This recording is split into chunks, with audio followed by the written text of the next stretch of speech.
Come and join me as we dive into the world of careers, uncovering the reality behind the job titles you've always wondered about and how you can chart your path to success. Whether you're starting out or dreaming of a new role, I'm here to guide you. Real talk, real jobs, real insight, providing career clarity, one conversation at a time. Welcome to Work Uncovered.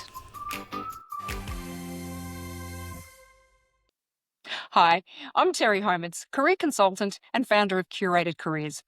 In today's episode, my guest, Justin O'Neill, is going to be taking us on site to discuss all things workplace safety.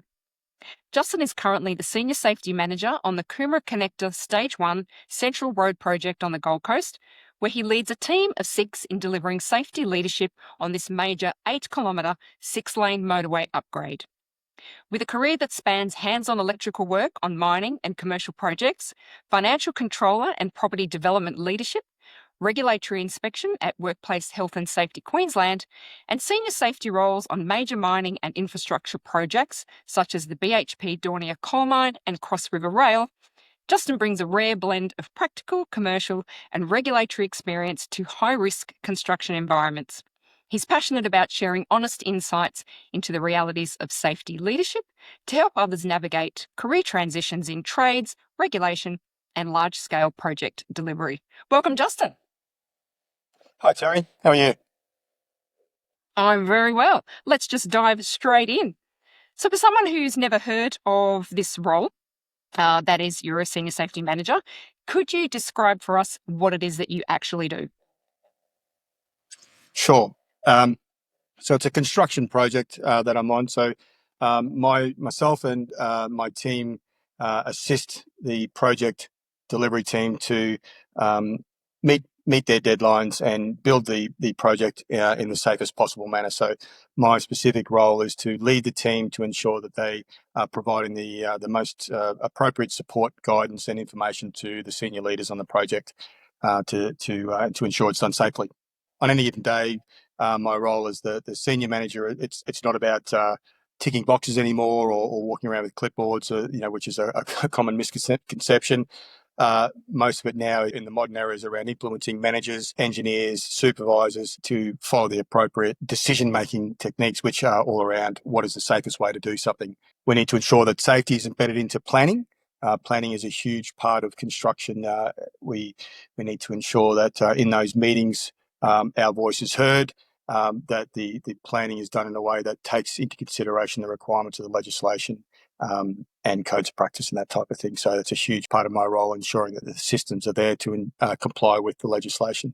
Managing high-risk construction work, there are a number of different activities on any given day that can change where it's considered high risk. On those particular activities, there's a higher level of scrutiny over the top of them, and I always make sure that I'm aware of the correct amount of support and oversight on those particular activities, and that can include myself or one of my team being out there and providing feedback. Interpreting legislation in this current climate, legislation is there's a lot of different opinions around legislation, both legal and the old school. We just do it this way, and that's it. So interpreting legislation and then providing a simple, easy to understand summary of what that legislation is to the construction teams is also a big part of the role. It's important to where supervisors and managers who are making these decisions are aware of the requirements of the legislation, but then also they need to be given advice on how they can implement those requirements of the legislation practically to get the job done on time and under budget. I guess, and then finally, the major aspect of my role is, if things don't go to plan, is overseeing the investigations into the incidents that occur on site. So ensuring that the investigations are picking up the appropriate evidence, picking up the appropriate causal factors, and then implementing the best possible lessons learned and actions required out of those investigations. So yeah, part strategist, part coach, and part counsellor, to be quite honest. Fair enough. Understood. When you were at school, what types of roles were you thinking of doing back then? A little bit embarrassing. When I was at school, I thought I was going to be a rugby league player, professional rugby league player, as a lot of country country boys do. But look, I had interests in marine biology. I was a huge lover of the sea and all things marine. So there was a little fantasy there that I'd be a marine biologist. But that takes a lot of application and dedication at school to do that, which I didn't quite fulfill. But yeah, I there was things around a trade at that stage. I thought about it, but I really had set myself a goal of playing league, which didn't quite eventuate, as as happens to a lot of people who want to follow that career. So what was it that you did end up doing then after school if you unfortunately were not playing rugby league? Where did you end up? So, look, I ended up being an electrician. Did a 4-year apprenticeship as an electrician. 2 years of the apprenticeship was in more commercial, uh, residential type work, and then the other 2 years was more industrial, commercial side. And then following on, when I finished my apprenticeship, I went out and did a lot of work in mining and heavy industry in the electrical field. That spanned a number of years, and in that also did some work in I guess communications as well. At the end of that, I'm guessing that hasn't led you directly here, or have you zigzagged at all? the way I look at my career path as an electrician, obviously it's a high risk career dealing with electricities, especially when you're going into mining, heavy industry, and you're dealing with high voltages and big bits of kit. But that role requires an understanding of safety. It requires you need to be dedicated, and you need to follow systems for testing of electrical cables and just basically dealing with electricity. So I was exposed to the safety aspects of the trade. And obviously, in when you're doing a trade, there are elements of your training that you do through TAFE that are focus on legislation and health and safety. So I'd had a small exposure to that in that sort of training. And then as my trade sort of kicked in, I was given an opportunity. Somebody reached out and wanted an electrical inspector at that stage for the Queensland Health and Safety Regulator, Workplace Health and Safety Queensland. They had roles that were called inspectors or electrical inspectors, which weren't part of the electrical safety office. It was still the general workplace, but with an electrical slant. So that's how I got into the regulatory aspect of and specific safety role. Any other little detours, or did then you just Yeah, keep following I that and it just expanded, or? I had worked at some stage as I worked for a company that did a lot of property development and an investment. So I worked as a part of their financial controller and their property development manager in Sydney for a number of years, which also led me down the path of dealing with contractors, having to deal with um, regulatory and safety requirements when you're dealing in situations where it's either a property where there's members of the public or traffic and that type of thing. So there's all the aspect of safety in and around that. So I'd had all these little bits and pieces, little grabs of safety, but no formal training until I went into the regulator, which requires a 6 month of in-depth training around legislation, investigation, and that type of thing. And that really gave me that strong background of legislation or regulatory requirements of compliance and the ability to do detailed investigations and look at things not just from a client side, but also the governmental and regulatory legal side. So looking back then, you've really told us quite a bit there, and I'm picking up several themes. What skills do you think you built really right from early on that then have actually helped you move into the latter stages of your career? As a tradesman, understanding challenges of timeframes and budgets, particularly in construction, when you're working for a company that has where there's a deadline to do something, there's cost factors in it as well. A lot of the times, that's what the focus is, rather than whatever we're doing, we need to do it safely, because at the end of the day, we want everyone to go home safe. We want everyone to go home in a condition that's better than when they came to work. So the trade gave me that grounding of understanding when people come in and say you need to do it this way or you need to do it safely. It's more to it. You need to understand the why behind we're doing it safely, because often, especially young workers, they haven't developed their risk perception. They don't know. They haven't really thought about the consequences of their actions or their behaviours and their choices at work. what working for the regulator gave me was an insight into the unfortunate side of our industry, in particular construction, which is well and truly overrepresented in our fatality and significant injury stats. On any given day, there are a number of people who are severely injured in workplaces across Queensland, and we don't often hear about that. We don't see the magnitude of that. So it really opened my eyes as to the importance of the role of a safety person in any workplace, let alone construction. So it really gave me a passion for educating, mentoring, influencing, whatever you want to call it, supervisors, managers, but also workers themselves in making the right decisions when they're at work. No matter what you're doing, there's a decision we make. Do we follow this system? Do we follow the process or the document or the methodology, how we do a process, or if you're cutting corners, what the potential consequences are. So really, that trade gave me a great grounding in what the trades see, but then the ability to go into the job as the regulator gave me an insight as to the other side, what potentially could go wrong. So I think I was in a unique position to be able to provide information influencing workers on, hey, I've seen it on your side, I've been on your side, but I've also seen the potential consequences on a daily basis, what can happen, how it can affect you, how it can affect your family, your friends, your colleagues. And so it gave me a real passion for trying to make a difference. That's a really interesting thing that really sparked that for you because, my background is in construction and I've had to sit down and write plenty of quality manual or assist the contracts administrator. And one of the things I was constantly checking was, do people have their, risk management plans and those kinds of things? And I can tell you, people do that in a very ad hoc manner and just, whatever the bare minimum is to get it approved so I can get that contract and get onto site, which is a bit alarming. And especially now having chatted to you, I mean, obviously we're all aware and we all go to those sort of safety briefings and things, but you're right, people just don't think about really what's the worst case scenario here if we don't do this right. I think people go, it'll be right, there won't be a problem. All right, that's quite a lot of work. And then at the beginning, you told us like your role is very complex. Is there any one thing that takes up the most amount of your time, do you think? If somebody was looking at this role, is there one thing that's really heavy or the heaviest load? Yes, and I think that, well, there's two aspects. The two things that take up most of my effort and time.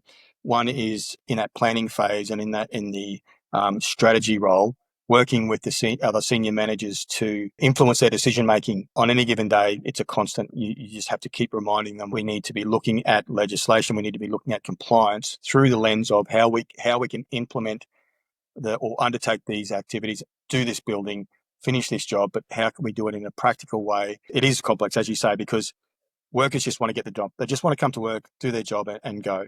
So our role as leaders should be facilitating them to do that job. So where they can come to work, they're given all the information they need to undertake the job safely.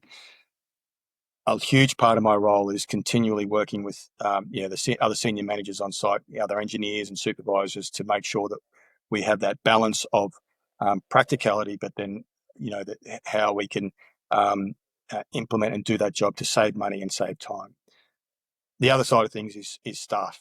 Like I said before, I think I'm a part-time counsellor, and I love my team there. It's probably the best team I've worked with in 20, 30 years of working in the industry. It's the old safety was clipboards and audits and checklists and that type of thing. That's all changed. If you're still doing that, you've been left behind. It's all about influencing now, and the team that I have is a mix of experience, a mix of age, but a lot of my time goes into understanding personalities, understanding how people learn, how they best respond, and how they best can get the work done. So a lot of my time is working with them to understand that and to try and adapt my management style to get the best out of them, constantly reviewing that and doing it. So those two things are the biggest part of my day. I'm glad to hear that that's progressed a bit. Again, in my time in construction, and I've not worked in construction for, 10 years now, a little bit more actually. I have followed the whozo around, literally, like you said, clipboard, tick, tick, tick, tick. Yeah. Oh yeah. So good to hear things have changed a I'm little bit sure if you since asked a lot then. of the average person in construction, thinking back on what safety people do, there'd be a clipboard, there'd be a sparkly iron shirt, no dirt on it, clean boots, and just audit and Give checklist you and a little saying, well, this induction when says you that. first get to site. Yeah, exactly. So, yeah, like I said, in the modern era and on projects like this where we have 500, 600 people on site on any given day as contractors, and then you've got 150 professionals that are engineers and support staff, it just doesn't work that way anymore. We can't go back to the days of policing. That's out. We need to influence. We need to educate and influence. That's the way. The behavioural based safety aspect of what we do now is huge. And that is a massive job site you've got there as well. It's not like you've just got everybody in one building. And so I'm guessing really buy-in. You've got to get buy-in from people, right, to understand That's the 100% right. value of why these processes are there. Is this role then that you're doing now, or this type of role as you've progressed through, is it what you imagined it would be? Initially it was. I didn't realise it'd be such a grind. It really can be. It does chews a lot of people up that come into it. You need to get used to and be able to deal with people pushing back. Once or twice is fine, or a couple of days a week. But when it's constant, and it is constant, it's just that's the nature of our industry. It can be a grind. So at first, I must admit, after a couple of years of doing it, I started getting a little bit. Is this the right role for me? There's constant pushback. You tend to be the bad guy in some scenarios, or you're the anchor stopping works going ahead. But once you do realise, and like I said, I drew back on my experience as a tradesman and understanding the trades and the tools and the challenges that they have on a daily basis, tweaking the way I approached people, understanding that what I do is all about relationship building. You need to build relationships people need to understand, even if they don't um, agree with what you're saying. If they trust that you're coming from a position of support, I'm here to support you. I'm providing you information, so giving them where you got the information from, giving them a full story, and doing it in a way where you're coming to help them. You're going to struggle. That constant grind was a little bit of a challenge for me. And as I've progressed into the role, into the more senior roles, understanding people management, the management side of things has kicked in a lot more. Whereas where I first started, I hadn't had that in the top of mind of that's where I was going. I find it rewarding. It is challenging, but I like being challenged. I'd be bored otherwise.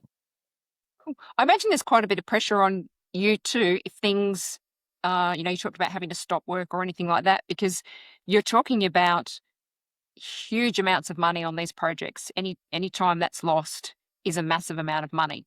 And then you have contract deadlines, but I'm assuming there is some sort of penalty for not, having the project completed by the due date. If you're the one there saying, hey, we've got to stop work, that's going to make a lot of people unhappy. Oh, look, it is on any given day, you're providing advice that may perceived slow people down, or engineers down in planning the roles.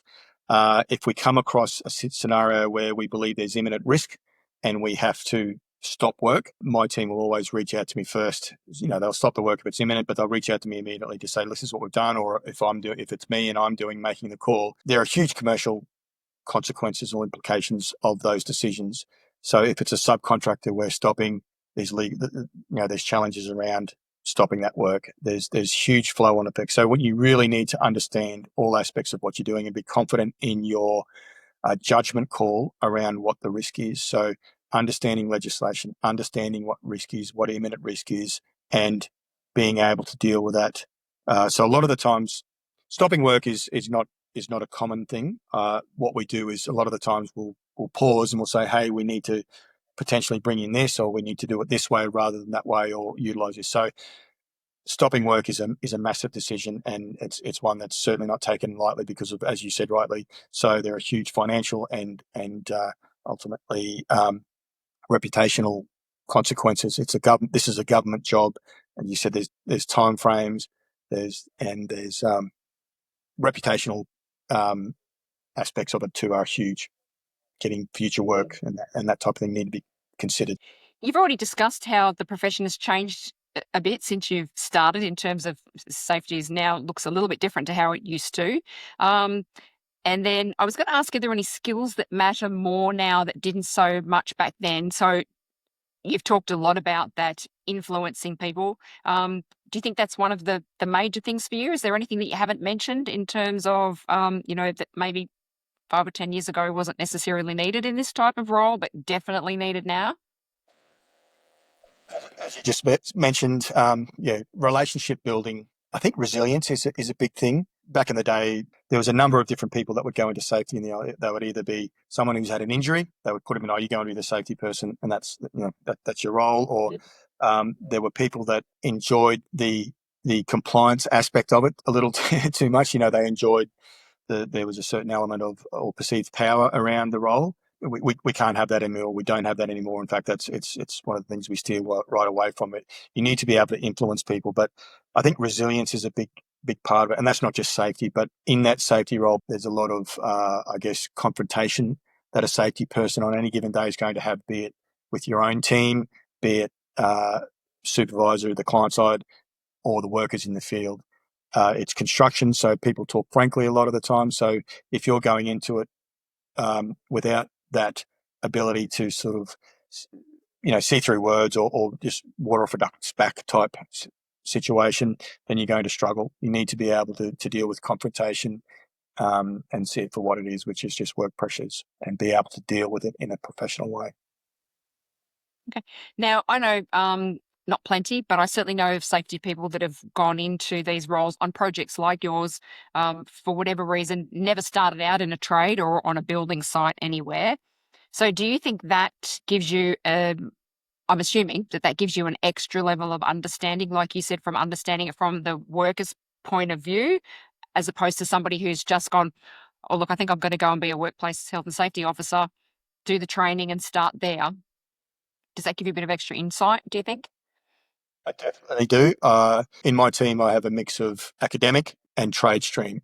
And look, going from an academic stream, that gives you certain skills that maybe, the likes of myself who have come from the trade side of things, they'll have a benefit of report writing. That aspect of it can be, you can have more skills in that area. You can be exposed to more information, the physiological side of things, anatomy for investigations and that type of thing. But for me, understanding where workers in trades come from and being able to talk to them about that and build that relationship that way has been a huge benefit and positive for me. It doesn't mean if you've gone through the academic stream that you don't have that and you can't build those skills.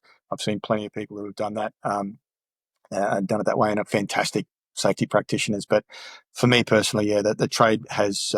I went to uni and did workplace health and safety, so I've done half of the degree. I didn't finish it, but I can see the benefits of it, and I see the benefits in some of the people that work for me. You talk about the grind and the pushback that you get.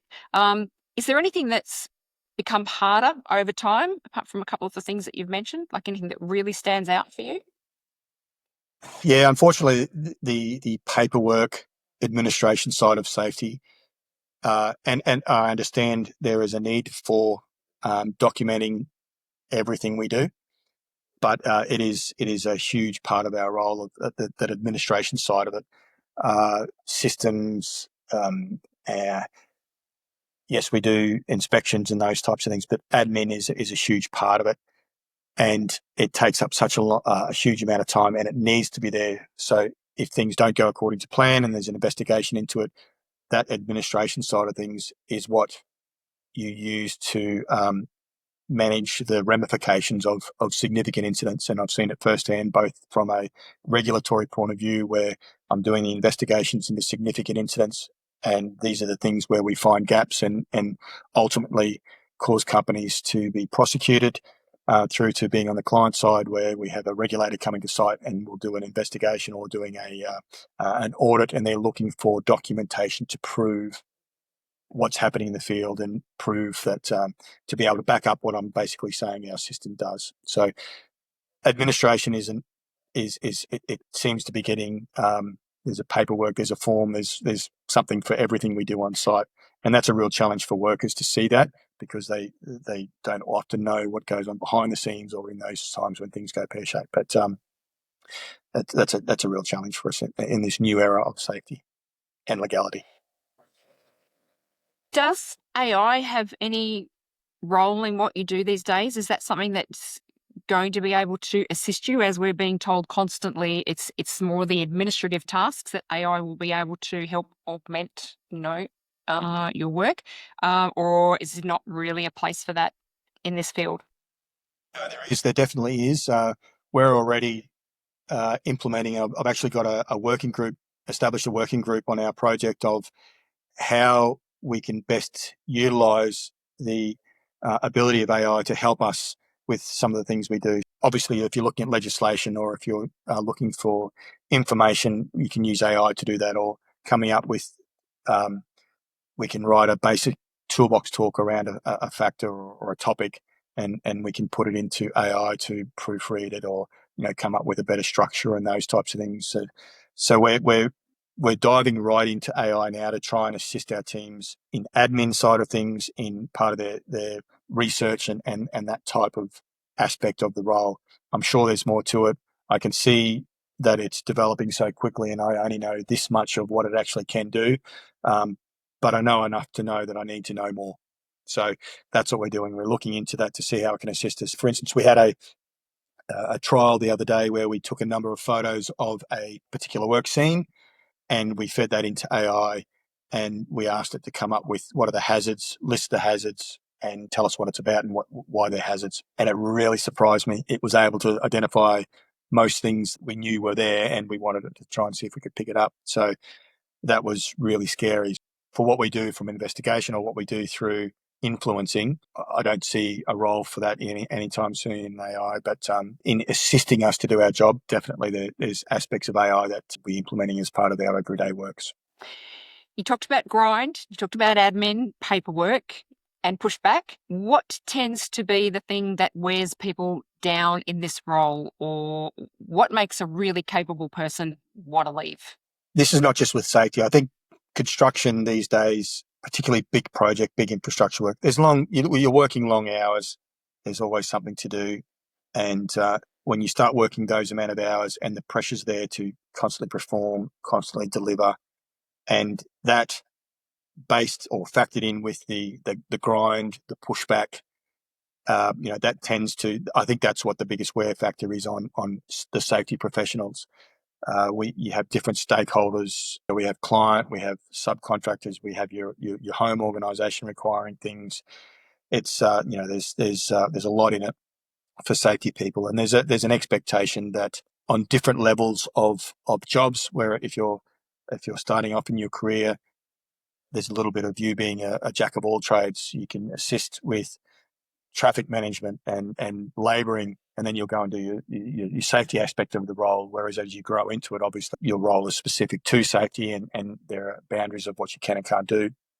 But yeah, it's that the pushback, the hours of work, and there's another aspect to it in the bigger jobs. And the longer you get into it, you will, unfortunately, at some stage, investigate incidents where people are injured, or either physically or emotionally, or in the psychosocial realm, and they can be taxing on you as well. So we need to be sure that we're looking after our safety people that are doing those investigations. We're looking after their mental well-being as well.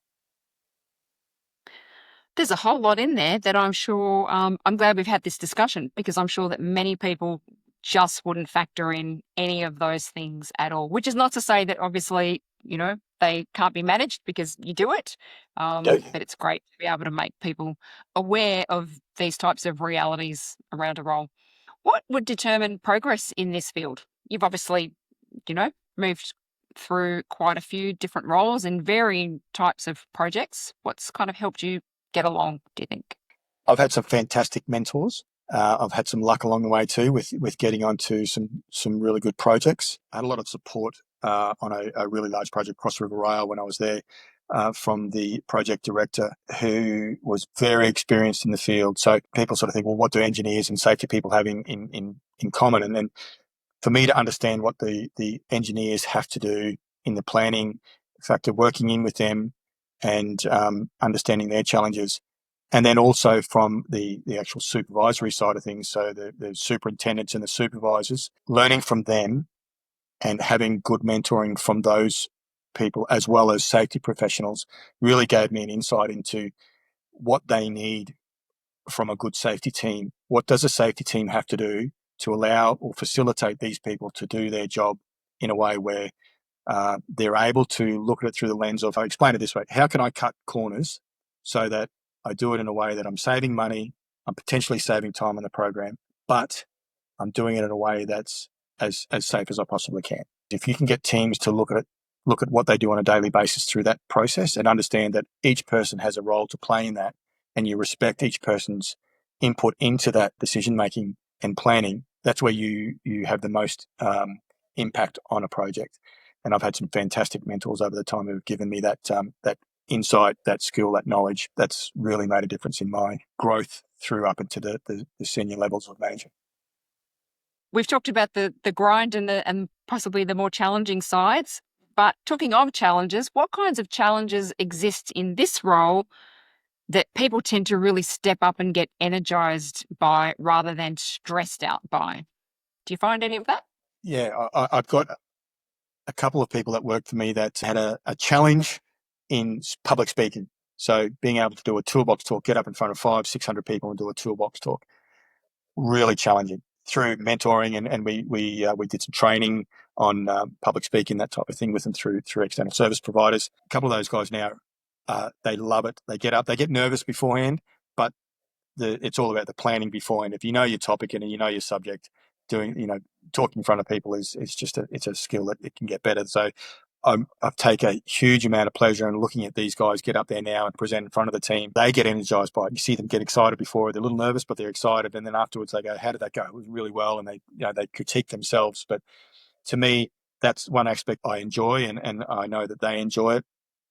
I also think that I can see if people start to understand, or if they can get through a challenge where they've been able to influence someone in the safety realm on compliance or whatever the factor is, you can see them really enjoying that. And they come away and they come up to you afterwards and say, I did this and this is the challenge I had. And they were pushing back on that, but I just focused on that. And then I said this and it worked out perfectly. And so that to me, I really enjoy seeing people grow in that type of area where you can provide a bit of information, or somebody has provided them information or guidance in an area, and then that they take that on board, they go out, they implement it, and it works, and you can see them come back and they get a lot of satisfaction out of that. And I think that's what we all need to do in our, especially in safety. If you don't get some sort of benefit, satisfaction out of being able to influence people in their decision making, in their behaviours, then yeah, it's not the role for you. Any other challenges that keep this exciting and interesting for you besides that kind of thing? Or over the years that have kept it interesting for you? Like, what's kept you in this profession overall? Because obviously there's a trade-off, right? You talk about that grind and pushback and that potential for burnout. So what makes it rewarding and keeps you here? That's really clear for me. Recognizing on any given day that the decisions that I'm able to assist with, the information that I'm able to provide, my behaviours, and the support that I give the teams go a long way to ensuring that people go home safely. So on this particular project, we have a fantastic record from injury statistics. There's been no major injuries on site. So understanding and recognising those in a construction project is for me one of the big things I take away. I know what I do on any given day matters. It's not tangible, like I'm not physically out there throwing a hammer around, doing things concreting or whatever. But what I'm doing is I'm facilitating, or I'm assisting those workers to go home safely, and I take that on board on every given day. And I'm always reminding my team to recognise that, because it has to be a major part in what we do. When you see the other side of things, when things go bad and there's a fatality or a significant injury, how it affects the entire life cycle around that particular person, being a small part of that not happening is hugely rewarding for me. I'm sure there are many people who are very grateful for the role that you play, though I guess you kind of somewhat remain invisible to those that you directly work with, right? Invisible to the people at home that don't realise just the amount of work and process and planning that has to actually go into keeping their loved ones safe. So that's well, thank you. Is there anything that's become rewarding but only after years of being in the role? I'm enjoying the management side of things. So, the last 10 years that I've been involved in management or the senior aspects of it, I am enjoying that. It's a challenge. And the legislation and, the psychosocial aspect of it is a huge challenge for not just construction, not just safety, but the entire industry.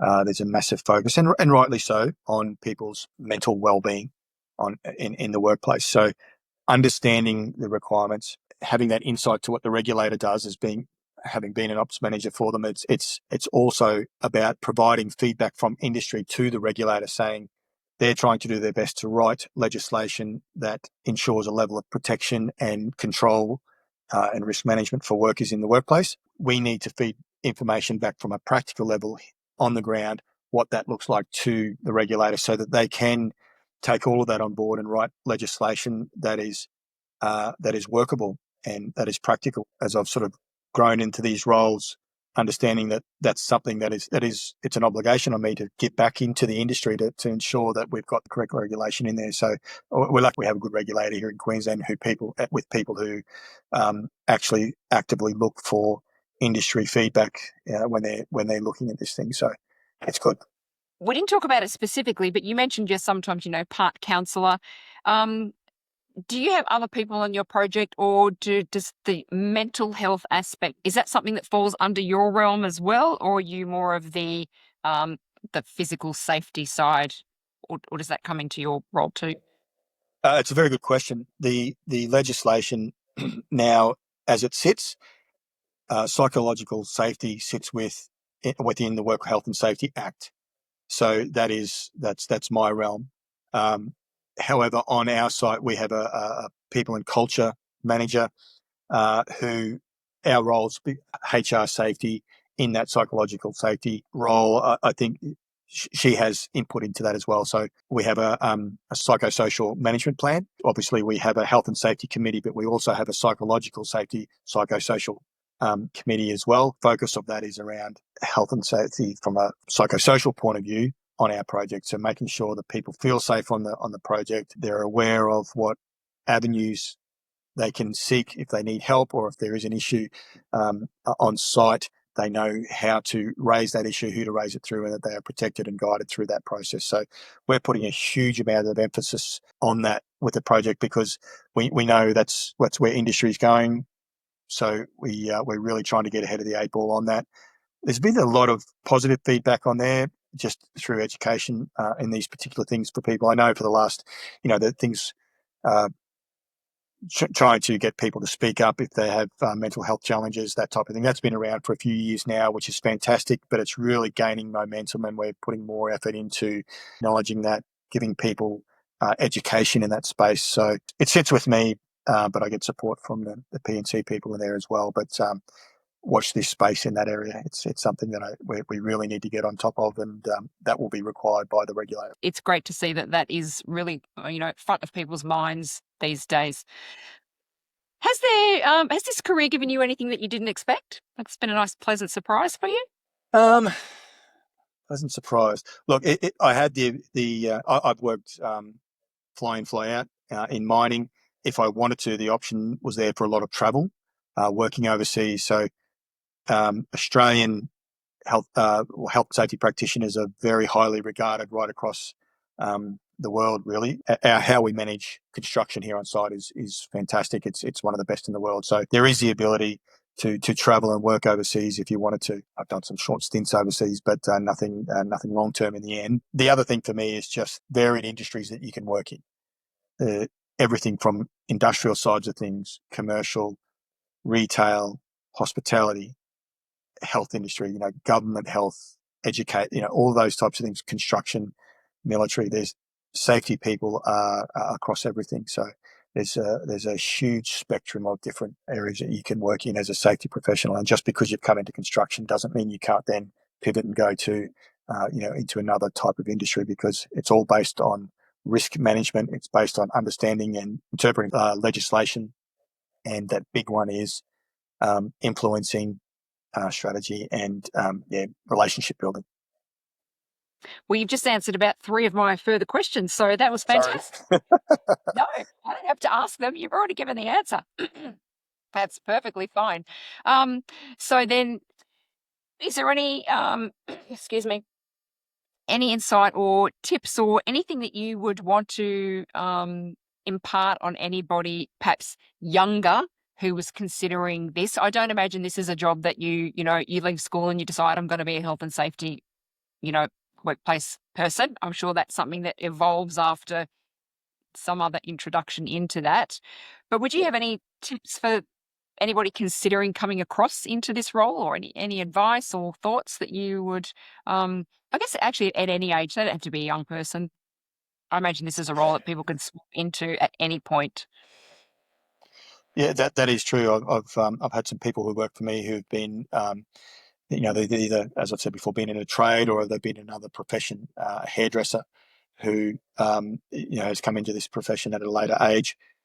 Uh, for me, I guess if I was a young person looking to come into this industry now, I would try and get myself established in either do a trade first. I think doing a trade first is fantastic.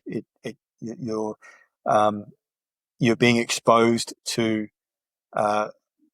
many different things. You're getting a trade behind you, but you're also being exposed to whatever it is, the safety aspect of what you're doing. So, and then that gives you a great foundation to then build on. But it's certainly not the be all and end all. I think, as an employer now, if I'm looking for another safety advisor or an entry level safety coordinator, I would be looking for someone who's at least got a Cert 4 in occupational health and safety behind them, and some sort of experience in the workforce. As in, to me, if you can say that I've worked in this industry, whatever that industry is, and I can take what I've been exposed to there into from a safety role of building relationships, a good strong work ethic, being able to read and interpret legislation, which is a skill, but it's a teachable skill. Just having something behind you before you launch into it. One, if you've got a trade or some sort of other skill behind you, it gives you credibility when you're working with people on the ground, and that's a big aspect of our role, getting that credibility. So, yeah, my advice would be to try and get some sort of either get the Cert 4 behind you at a minimum, or a trade behind you. Okay. Any other qualifications then beyond a Cert 4 that you want to tell people about that are available? As your career progresses, there's auditing skills. You can become a lead auditor. There's investigation skills. You can do courses of ICAM, which are a specific type of investigative training that you take to structure and run investigations. I put my team through, I'm very proactive on getting them training, as in, so work at heights training, scaffolding training, dogman training, because they're providing judgment calls and they're providing information to the workers who are doing those jobs. So the more they can understand that role and understand the physical aspects of it, not just the grab a code of practice or the legislation and read around what's required for scaffolding and that type of thing. Understanding the ins and outs of the job is a huge benefit for a safety practitioner to be able to talk the talk when it comes to a rigger or a scaffold or that type of thing. So I think safety people benefit from practical courses and those types of things. We're not talking about construction, whatever it is, be it retail, hospitality, whatever it is. The safety people need to be able to communicate well. They need to be able to get their point across, and they need to be able to influence. So any sort of either public speaking or any sort of report writing, those little types of courses can always assist you in the job that you're doing if that's not where your skills lie. And I love the point that you make there about not just telling people what they should be doing, but actually going and doing those same courses as well and understanding exactly what those people have to do as part of their job, rather than just assuming you know something about it because you read an instruction or a piece of legislation or something around it. Fantastic. 100%. So, Justin, you're a senior manager. Can you tell us what sorts of tasks somebody transitioning in or someone in a more junior role might be doing on a day-to-day basis? Sure.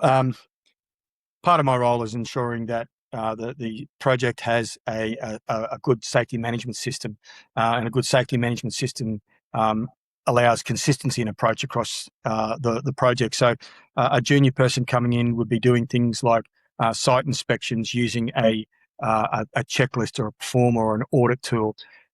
So they're able to go out there, ask the right questions with prompts from the guidelines or the checklist of the tools that they're using.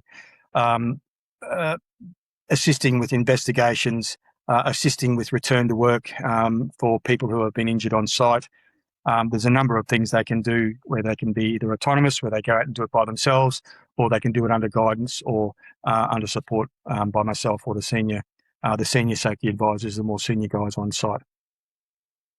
Okay. And then at what sort of point do people start to get that little bit more involved and closer to what you do as in that senior space? What sort of transition are you looking at there? I guess I'm looking at my experience and some colleagues of mine, understanding where their safety journey has been. Really, on a lot of the times, it's been where you're thrown into the deep end. So you might be given a safety manager's role or a senior advisor role on a much smaller project. You cut your teeth in situations like that where you may have support from a corporate function, but you're out on site by yourself. So you really learn by just getting in there and digging in. With where possible, with support from corporate people, but it's really actually just having a go, getting in there. What is a safety manager having to do? Coming up with solutions to the problems that you're presented with each and every day, which is construction. All right. As a sort of the last, not a word of warning, but is there anybody you think who really would struggle in this type of role? Who shouldn't choose this career? If you have to be the person that everyone likes, if you're not comfortable with a certain level of conflict or a certain level of that pushback that I spoke about before, this is think how long and hard about going into this particular role. I think you need to have a thick skin to a certain extent. I mean, look, that can come with experience, but yeah, you really need to be able to process, deal with pushback and confrontation. So if you're not comfortable with that, or if you don't think that's you, yeah, that a big part of this role is to be able to influence when people don't really agree with you. That's a great point, because at the end of the day, we want people to like us, right? Absolutely, that's most of us do. It's Who and wants to go yeah, to work? It's like being the person who says, I'm going to be the complaints officer, right? Nobody really wants to exactly. spend their day just taking complaints all the time, but somebody's got to do it. Yep, that's Oh, exactly right. goodness. All right. I'm conscious of the time. You've just provided some fantastic insight. So I'm going to flick to a bit of the lighter side at the tail end of the conversation here. This is my rapid fire round. Right. Are you good? Okay.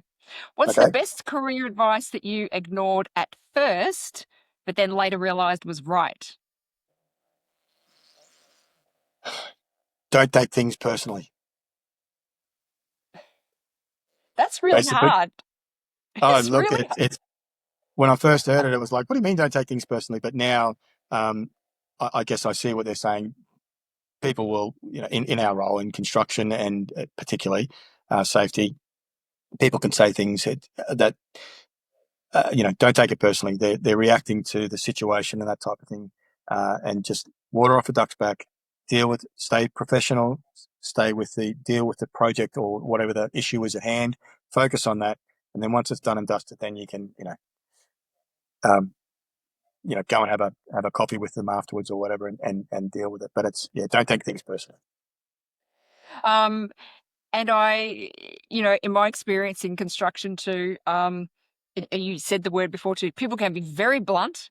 And yeah, I've been on the end of some being the only woman on a construction site is really eye-opening. But at the end of the day, yeah, if you don't take it personally, most of the time the anger or whatever it is not actually aimed at you. It's just a vent. And then later on, there'll be, oh, come on, let's go down the fat truck and get a donut Exactly. or something. Exactly. There's always a coffee Oh, machine goodness. somewhere. You've mentioned a lot of things here, but is there any one skill that has helped you more than any qualification ever has? Relationship building and the ability to influence people through providing the evidence behind the information you're giving. So, really, yeah, relationship building and is huge in our game. People need to believe in what you're saying, and you need to show them why there's a benefit of listening to you. You need to be consistent in your approach and upfront and honest. I tell you something that I'm loving in every episode that I have done so far. When I ask this question, people say one of two things: what you've just said, relationship building, or communication, and they're effectively tied together.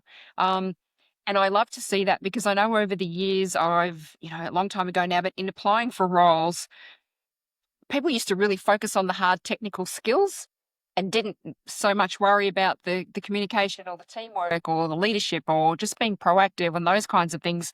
Um, and people would say, oh, no, you don't have that qualification or you don't have that skill. You can teach people skills, right? But if somebody doesn't have those innate abilities to communicate and to be able to build relationships, things fall down pretty quick. So I'm really glad to see that across every industry now, people are really starting to go, we hire the person, not the skill, right? Because you can teach the skill later on. So that warms me up a little bit. Definitely. If you had to start again tomorrow, what would you focus on first? Look, if I had to start again tomorrow, my career, I don't think I'd change too much. I think, like I said, I benefited from the trade. That was hard graft and whatnot, but the trade gave me a great foundation.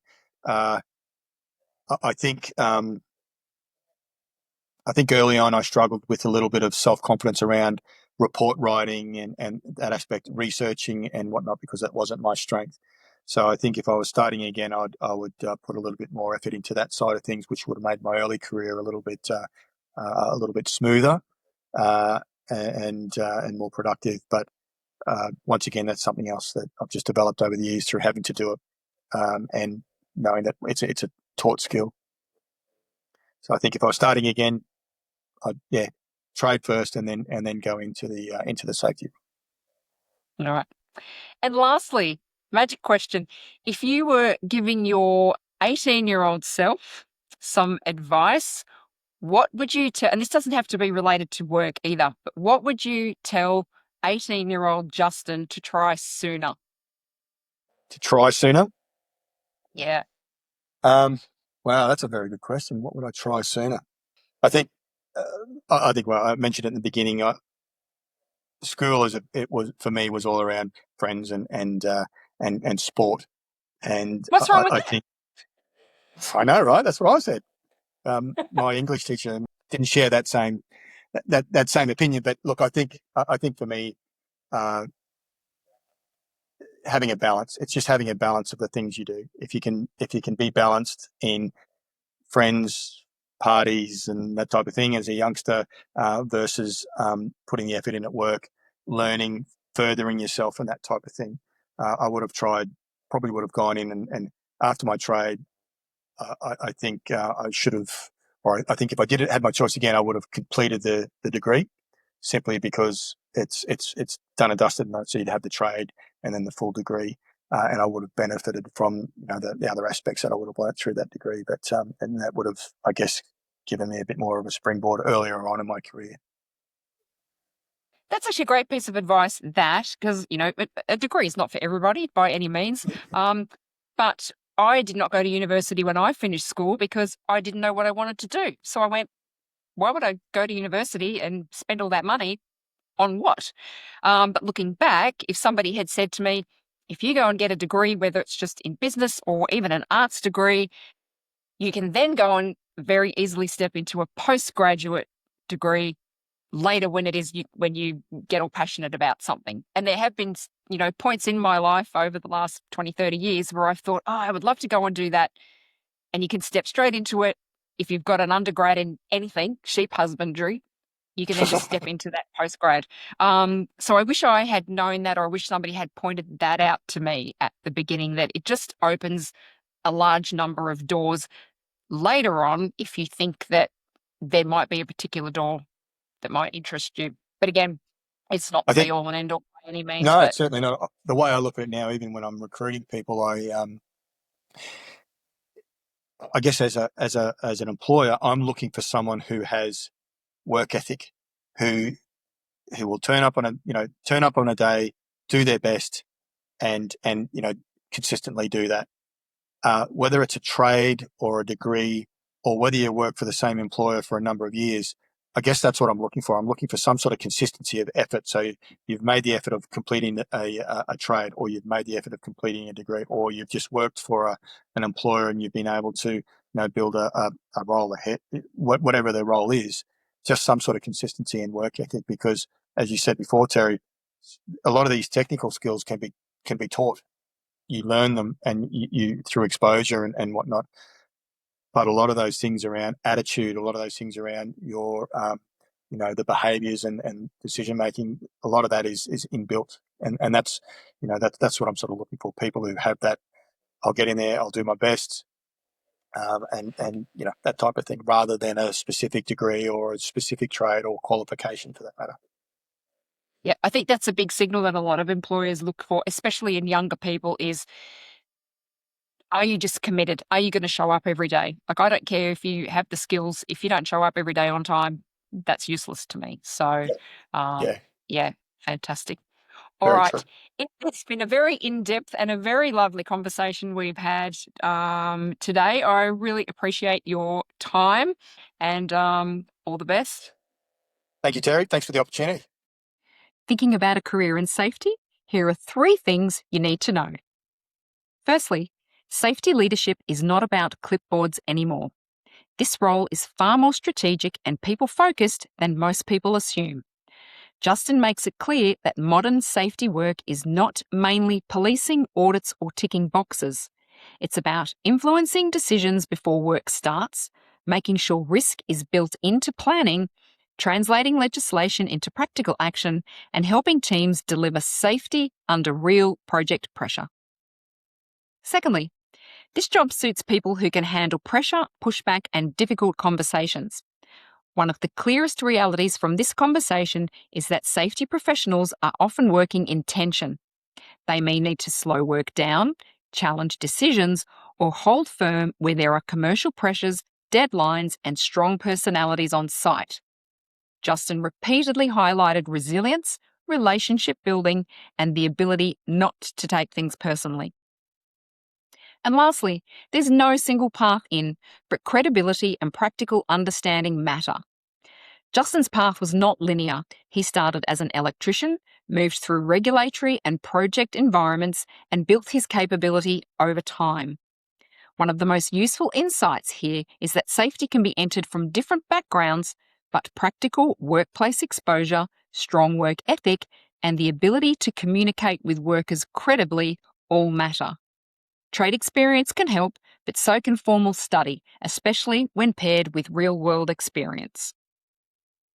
If there's a profession or a job role that you'd like to hear about, leave me a comment and I'll see if I can work that into a future episode. If you're enjoying the show, make sure that you like and subscribe so that you don't miss our future content, and make sure that you share this with anyone who could benefit from hearing this information. Thanks for joining me this week, and remember, you can't be what you can't see, so always be curious.